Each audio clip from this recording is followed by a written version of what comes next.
மகன் தூயாவியின் பெயராலே ஆமென். இயேசு கிறிஸ்துவுக்குள் பிரியமான என் அன்பு சகோதர சகோதரிகளே, மீண்டுமாக இந்த காணொளி மூலயமாக ஆண்டவருடைய வார்த்தையை நான் உங்களோடு பகிர்ந்து கொள்வதில் பெரும் மகிழ்ச்சி அடைகின்றேன். இதோ இந்த காணொளியை பார்த்து கொண்டிருக்கின்ற ஒவ்வொரு சகோதரனையும் சகோதரியும் இறைவன் நிறைவாக ஆசிர்வதிக்கும்படியாக நான் உங்கள் ஒவ்வொருவருக்காகவும் ஜெபிக்கின்றேன். ஆண்டவர் இயேசுவினுடைய அந்த அன்பு, அமைதி, சமாதானம் உங்களோடு என்றும் இருப்பதாக. மத்தேயு நற்செய்தி 10ஆம் அதிகாரம் 24 முதல் 33 வரை உள்ள இறைவாக்கை நான் உங்களோடு பகிர்ந்து கொள்ளவிருக்கின்றேன்.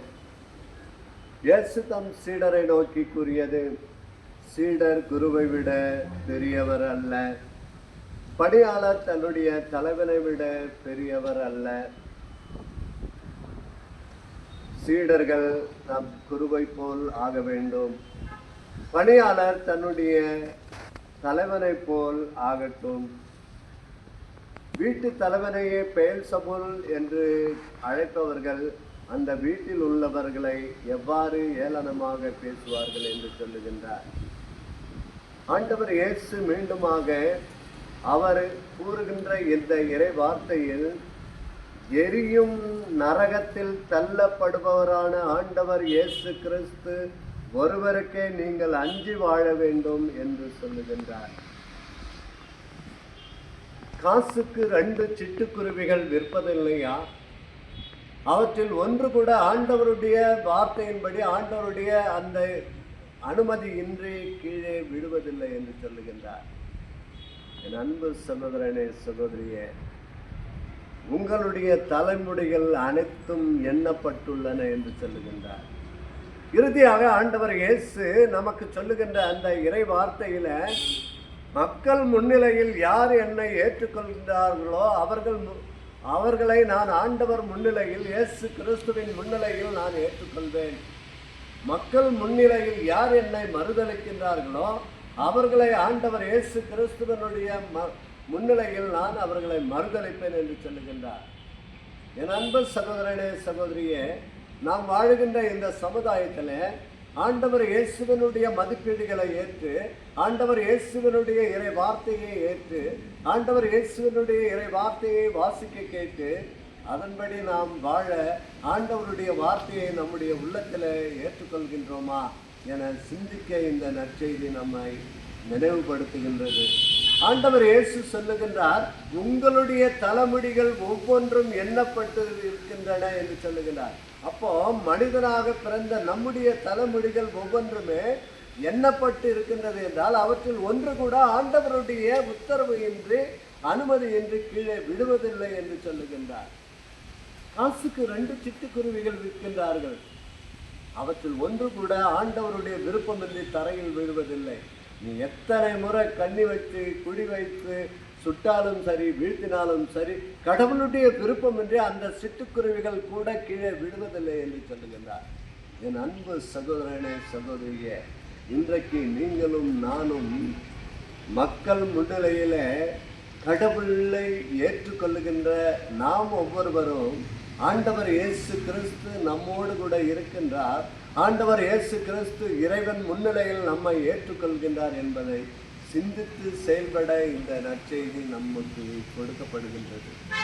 ஆனால் இன்றைய காலகட்டங்களில், இந்த சமுதாயத்தில் வாழ்கின்ற, இந்த உலகத்தில் வாழ்கின்ற இந்த காலகட்டங்களில் என் அன்பு சகோதரனே, சகோதரியே, இன்றைக்கு பணத்திற்காகவும் பதவிற்காகவும் நாம் எத்தனை பேருடைய வாழ்க்கையை கெடுக்கின்றோம், எத்தனை பேருடைய பெயரை, நற்பெயரை கெடுக்கின்றோம், எத்தனை பேரை நாம் அனுதினமும் குத்தி கொலை பண்ணுகின்றோம். உன்னை ஒருவன் கத்தியால் குத்தினால் மட்டும் அது கொலை இல்லை என் அன்பு சகோதரனே, சகோதரியே. ஒரு சகோதரனுடைய பெயரை கெடுப்பதே நீ கொலை செய்வதற்கு அர்த்தம் என்று சொல்லுகின்றார். ஜெபிப்போமா?